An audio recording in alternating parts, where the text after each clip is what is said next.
Hey heroes, and welcome to another uncanny episode of History of the Marvel Universe. This channel is sponsored in part by Patreon supporters. If you would like to contribute and vote in monthly polls that help decide what topics get covered on the channel, then you can sign up for an event of your choosing over at patreon.com/MaryMarvelite.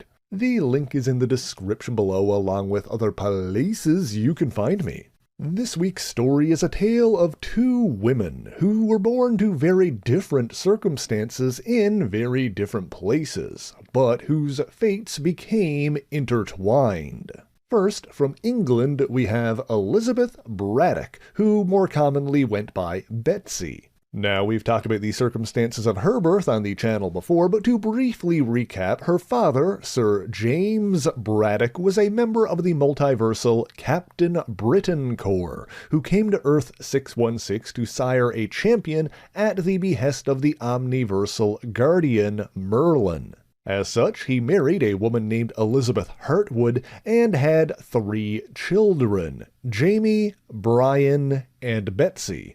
Being twins, Brian and Betsy had a close bond throughout their childhood, although they didn't always get along with their older brother, Jamie. However, as the twins matured, Brian grew more studious and bookish, while Betsy became more outgoing and adventurous, allowing her to also grow close with Jamie. At 16 years old, she spent time in New York where she did some modeling work, but while there, her telepathic powers first manifested, and she was overwhelmed by the thoughts of over 16 million people. You see, Betsy Braddock was a mutant with powerful psionic abilities, but it seems that she didn't understand what was happening to her and ended up repressing her powers. She stepped away from modeling after that, but did embark on other pursuits, ultimately becoming a professional charter pilot. Meanwhile, her parents were killed in what was believed to be a laboratory accident,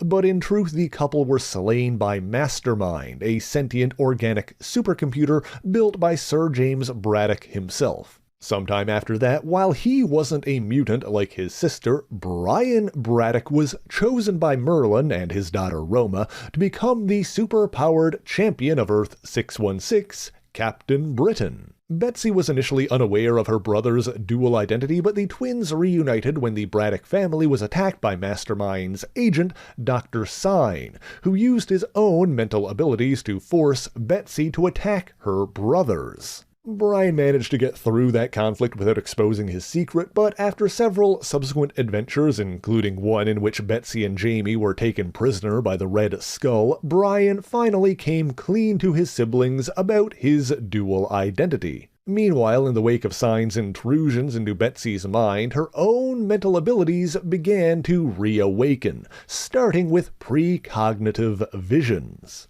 She did more modeling work during this time and dyed her hair purple, which quickly became a trademark look for her. As her telepathy slowly returned, Betsy was recruited into the British intelligence agency Strike, and began living something of a double life herself. Although she did tell Brian all about this the next time they hung out. As a member of Strike's Psi division, Betsy started a relationship with her fellow agent, Tom Lennox. Most of that division was wiped out when an assassin named Slaymaster was hired to eliminate them. However, Betsy and Tom escaped with another psychic, Allison Double, and enlisted the aid of Captain Britain to stop the hired killer. The psychics then moved into Betsy's family home, Braddock Manor, which had plenty of other peculiar house guests during Brian's adventures. One particularly noteworthy incident was when the insane reality-warping mutant Mad Jim Jaspers seized control of the UK and transformed it into a fascist regime, where superhumans were rounded up into concentration camps. When Jasper's enforcers, the Strike Beetles, launched an attack on Braddock Manor, Tom Lennox tried to hold them off long enough for the others to escape. However, Betsy was telepathically connected to him when he was killed by the Beetles and instantly traumatized, allowing them to capture her as well. Now, Jaspers was eventually defeated by Captain Britain and his regime was dismantled, after which Betsy was nursed back to health by a mystically inclined woman named Victoria Bentley, an ally of Dr. Strange, who taught Betsy how to channel her traumas and strengthen her abilities. And so later, when a twisted version of her brother from another universe attempted to sexually assault her, Betsy defended herself with her increased psychic might, killing her attacker instantly. Sometime after that ordeal, Betsy was visited by an old ally from Strike, Gabriel, formerly known as Agent Matthew, who at the time worked for a new agency called the Resources Control Executive, or RCX. You see, Mad Jim Jaspers' reality-warping schemes had caused a number of children to be mutated into unusual forms, and the RCX hoped that these warpies, as they were called, could take refuge in Braddock Manor. Brian was against the idea, but Betsy overruled his decision and took them in. When Brian's adventures subsequently took him away from his home for extended periods of time, Gabriel asked Betsy to fill in for him, and while she was reluctant, she ultimately agreed and donned the Captain Britain identity for herself. For a time, she fought alongside Brian's ally, Linda McQuillan, aka Captain UK, who also came from another universe. However, Betsy was blinded in a subsequent encounter with Slaymaster when the sadistic assassin gouged out both of her eyes. She telepathically reached out to Brian for help, and he quickly arrived, killing Slaymaster in a fit of rage. Betsy then retired to the Swiss Alps for a time and even declined an offer from RCX to outfit her with cybernetic eyes, since her mutant powers easily compensated for her lack of physical sight. While there, however, she was attacked by the six-armed sorceress Spiral, and her master, the grotesque, other-dimensional media mogul Mojo, who brought Betsy back to his home dimension, Mojo World, and restored her vision with bionic eyes. Now, we've talked about Spiral on the channel before, but she notably ran a multi-dimensional research facility called the Body Shop, where she used science and sorcery to enslave, enhance, or even rebuild individuals as she or Mojo saw fit. And so as a result of all this, Betsy was forced to star in Mojo's new program, The Wild Ways, in which she was known as Psylocke. Meanwhile, Professor Xavier's young students, the New Mutants, also got caught up in this whole situation, and largely thanks to the efforts of two members of that group, Cypher and Warlock, Betsy was freed from Mojo's control,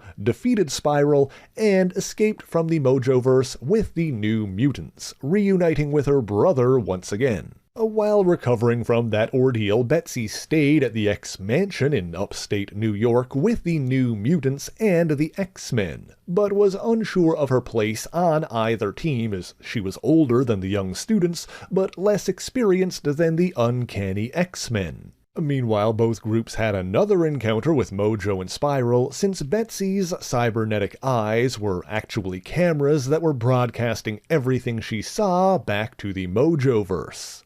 She initially chose to keep the origins of her eyes from the X-Men as she was unsure how they would react. However, while staying in the mansion and learning to use Cerebro, her powers continued to grow and she soon became a valued ally.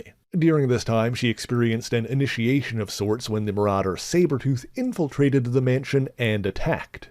Despite being weakened after an attempt to read his mind with Cerebro backfired, Betsy was nonetheless able to hold the killer mutant off long enough for backup to arrive. After that incident, Wolverine decided that she was ready to join the team, and Betsy Braddock officially became the X-Man, codenamed Psylocke. I will note that by this point, Betsy had developed her trademark Psychic Butterfly, a manifestation of psionic energy that would radiate from her head while she employed her telepathic abilities. Naturally, she fought alongside her teammates in a number of conflicts, not all of which we'll be touching on here today, but suffice it to say, life as an X-Man tends to keep one busy. In a particularly public incident, the X-Men seemingly sacrificed themselves to defeat a mystical opponent known as the Adversary. However, they were resurrected by the omniversal guardian Roma soon thereafter, allowing them to operate in secret while most of the world thought they were dead. As you may recall from my Captain Britain video, Roma was the daughter of the legendary wizard Merlin and an exceptionally powerful sorceress in her own right.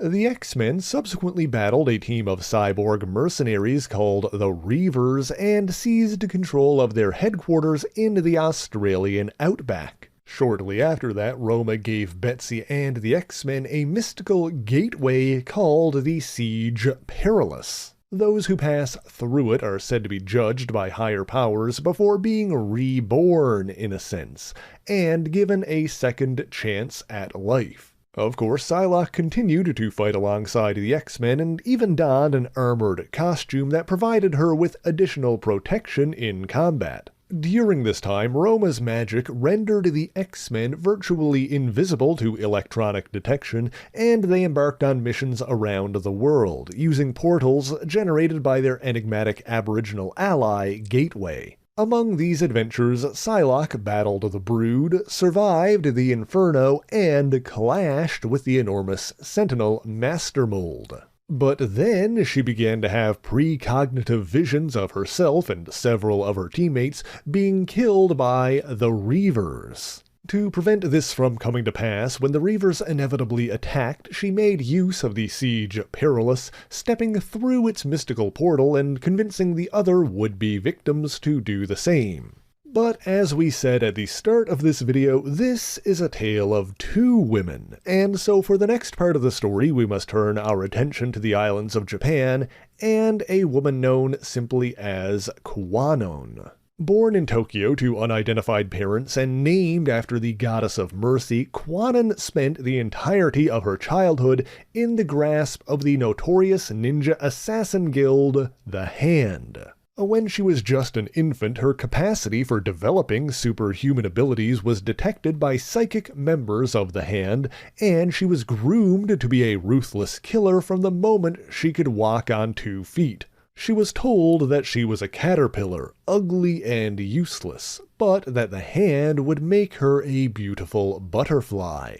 Because of her mutant nature, she was primarily trained by a man named Master Hayashi, who subjected her and another girl, Mitsuki, to a brutal, inhumane regiment. Amidst these hardships, the two girls grew close and dreamed of running away together. Initially, Kwannon's powers were subtle, as she began to develop low-level empathic abilities without even realizing. Mitsuki, meanwhile, could communicate with various supernatural entities, or yokai as they were known in Japan, and even share their energy. Then one day, Master Hayashi tasked Kwannon and Mitsuki with retrieving a weapon called the Equinox Blade from a man who had transformed into a monstrous Oni. In the ensuing battle, Mitsuki's yokai powers were seemingly no match for the Oni. However, Kwannon unlocked a facet of her own mutant power, snapping her mind and body into perfect sync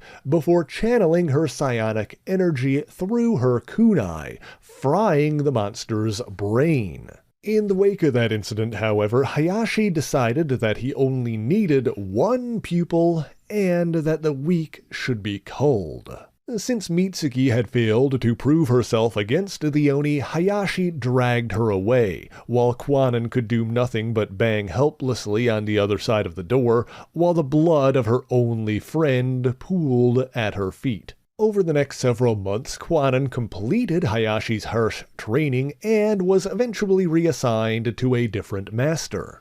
No longer isolated, a now teenage Kwannon grew close with a boy, but when that bond resulted in a pregnancy, the Hand killed her lover. They allowed Kwannon to carry the baby to term, but soon after her daughter Himiko was born, the Hand took the child away from her, claiming that love was a weakness and that this experience would serve as a lesson. They marked Himiko with a butterfly tattoo on the back of her neck, claiming that if the fates were kind, then she might find her again someday. However, that was the last time Kwannon ever saw her daughter alive. In the wake of all this torture and training, Kwannon did indeed become the ruthless killer the Hand wanted her to be. However, her developing telepathic and empathic abilities were relatively low level. In any event, the trajectory of her life changed when she was sent to kill a man and his pregnant wife. She found the husband first, and while he did die at her hand, her mutant abilities let her feel just how much he loved his wife and unborn child. Because of this, she went against her orders and helped the pregnant woman escape. And while other Hand assassins subsequently succeeded where she had failed, it seems this experience was the push Kwannon needed to break free from their manipulations, and she killed the one who took her own child from her before escaping. Finally free from the Hand, but knowing nothing else for her entire life, she continued a life of violence as a hired killer, ultimately becoming the primary assassin for a crime lord named Nyoirin Henicha. During this time, however, she met and fell in love with a Yakuza named Matsuo Tsurayaba, who, as fate would have it, was also a devoted member of the Hand. While Matsuo genuinely loved Kwannon, referring to her as his little butterfly, the two knew their opposing loyalties would inevitably pit them against one another, and agreed that when that time came, neither would hold back. Sure enough, when Matsuo was tasked with eliminating her employer, Nyoirin, the two fought atop a muddy cliffside across from Nyoirin's estate. Matsuo and Kwannon matched each other blow for blow until part of the cliff gave way, and Kwannon ended up falling onto the rocky outcropping below. Despite winning the fight, Matsuo was so distraught that he abandoned his mission, retrieving her body and bringing it back to the Hand in the hopes that she could be resurrected. Sure enough, his ninja were able to use a combination of science and sorcery to mostly repair her body, but between the impact and the oxygen deprivation, her brain, her very mind, was damaged, leaving her completely comatose. This, true believers, is where our two stories converge, because it was during this time that Betsy Braddock resurfaced on an island off the coast of Okinawa, rendered amnesiac by the Siege Perilous. This area was controlled by the Hand, and so they quickly learned of her appearance there. They subsequently brought her to Matsuo Tsuryaba's island headquarters in the South China Sea, where the deadly crime lord not only recognized her as one of the X-Men, but decided to use her for his own purposes. Meanwhile, while other representatives of the Hand were displeased by Matsuo's failure to eliminate Nyoirin, they believed that what he had found could make up for it, as if they were able to transfer Psylocke's powerful mind into Kwannon's thoroughly trained body, the result would be an assassin of incredible ability. Furthermore, Matsuo hoped that if Kwannon's mind could in the process be reawakened in Betsy's body, then his lover would be reborn. However, even the Hand lacked the resources to accomplish this alone, and so Matsuo struck a deal with two noted individuals to complete this plan. The first was a notorious Chinese crime lord known internationally as the Mandarin, whose alien power rings could be used in conjunction with Hand science to initiate the transfer. The second, and even more important, was Spiral, whose sorcery and body shop technology was instrumental in ensuring the exchange was successful. However, because of her past encounters with Psylocke, Spiral sadistically chose to make the process much messier than it needed to be, blending the minds of the two women while their souls were swapped. As a result, the Hand got the assassin they wanted, as Kwannon's body awakened with Betsy's soul inside, possessing the fighting prowess and psionic abilities of both women combined. One of the most notable powers to result from this combination was the ability to focus her psionic energies into a psychic knife that was capable of short-circuiting the cerebral neurons of her opponents. Initially amnesiac, this new incarnation of Psylocke did missions on the Hand's behalf, including one that pitted her against their former operative, Elektra Natchios.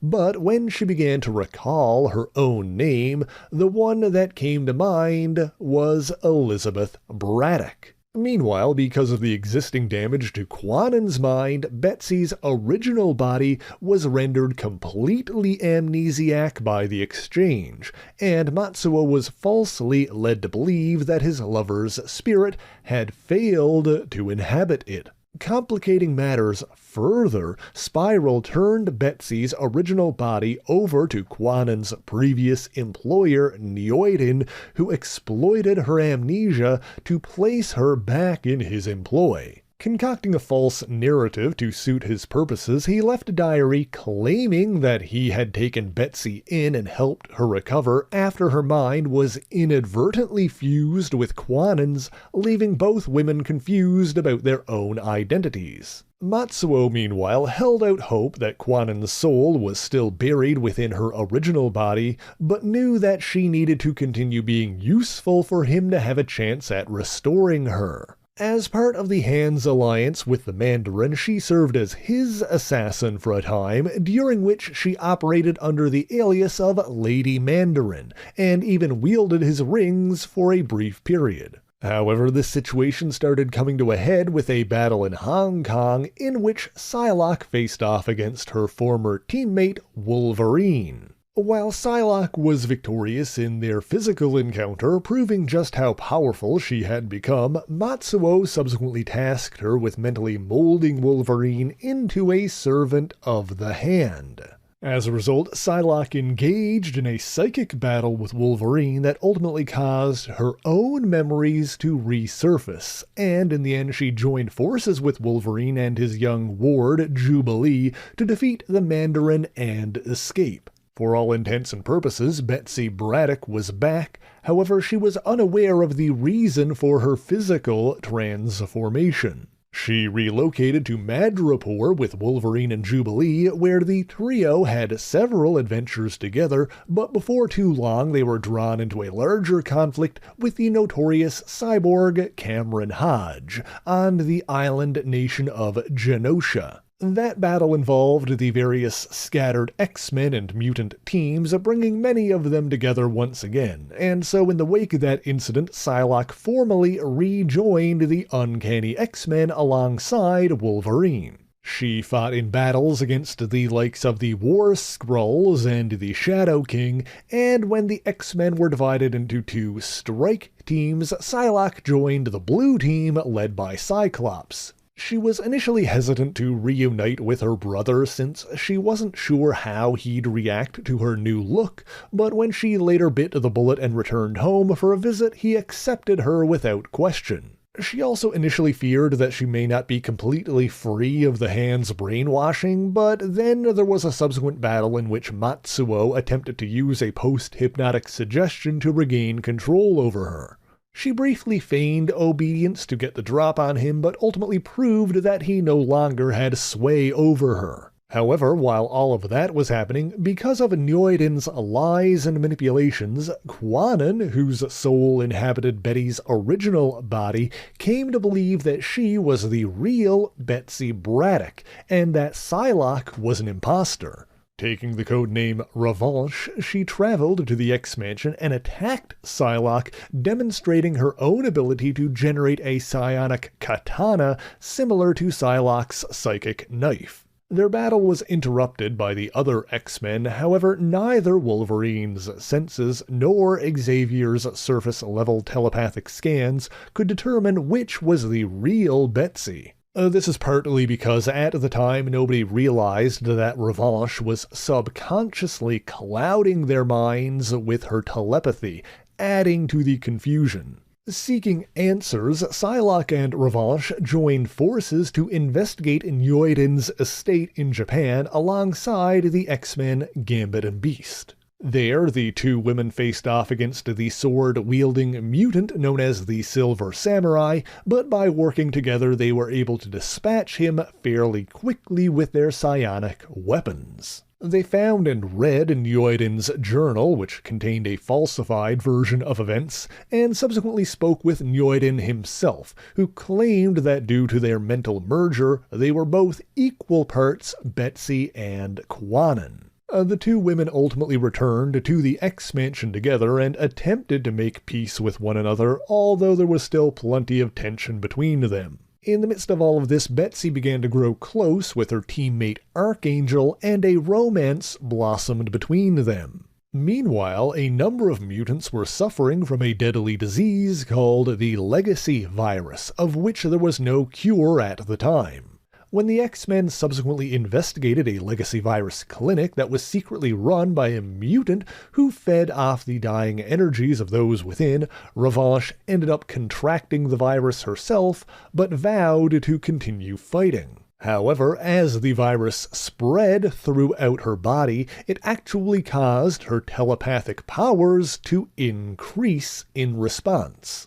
As a result, her long-lost memories began to return, and she finally learned that while her body was Betsy's, her mind and soul were Kwannon's. Wanting to settle things before her death, she cut out the bionic eyes that Mojo and Spiral had implanted into that body years prior, leaving them at the X-Mansion before going to confront Matsuo Tsurayaba once again. She convinced her former lover to take her life before the virus did, and as she died, her body released a burst of psionic energy that imprinted the missing pieces of Betsy's mind within her onto Matsuo. Meanwhile, the X-Men succeeded in accessing the data contained within the bionic eyes, and finally learned the truth about Psylocke's soul swap. Finally, Betsy confronted Matsuo as well, and he transferred the psionic imprint from Kwannon back into Psylocke, fully restoring Betsy's mind and soul. He intended on taking his own life after that, but Betsy stopped him, and he finally accepted that his lover was truly gone. And that, true believers, is the long and complicated story of how Betsy Braddock became the psionic ninja Psylocke, the mind and soul of a psychic British mutant woman in the highly trained body of a Japanese one with the fighting skills and psychic powers of both. She stayed in that form for many years and had more adventures as a member of the X-Men than we could possibly touch on here. Eventually, another turning point came when Psylocke faced a psychic vampire known as Sapphire Styx, who pulled Betty's soul out of her body and consumed it, seemingly killing her. However, Betsy's powerful mind survived and awakened within Sapphire Styx before using the other souls that Styx had consumed to destroy her from the inside out. At the same time, as Betsy felt her psychic form begin to drift away, she instinctively used the soul energy left behind by Styx to build a new body for herself, molecule by molecule, one that was an exact recreation of her original British form. What she didn't realize at the time, however, was that due to the lingering connection between them, this also caused Kwannon to be resurrected in her own original body. The two women later reunited on the mutant island of Krakoa, and while things were awkward between them, Betsy did allow Kwannon to take the codename Psylocke for herself. Meanwhile, there was an incident in which Brian Braddock was briefly enslaved by the evil sorceress Morgan Le Fay, but maintained enough control over himself to surrender the mantle of Captain Britain to Betsy, preventing the sorceress from using the power that came with it. Brian was ultimately freed from Le Fay's influence, but believed himself unworthy and asked his sister to continue serving as Captain Britain in his place. And so now we're in a situation where Betsy Braddock is Captain Britain, while Kwannon is Psylocke. As complicated and contentious as their history is, it seems that the unwilling connection that they once shared has made both women stronger, pushing their skills and mutant abilities to higher levels than either could reach alone.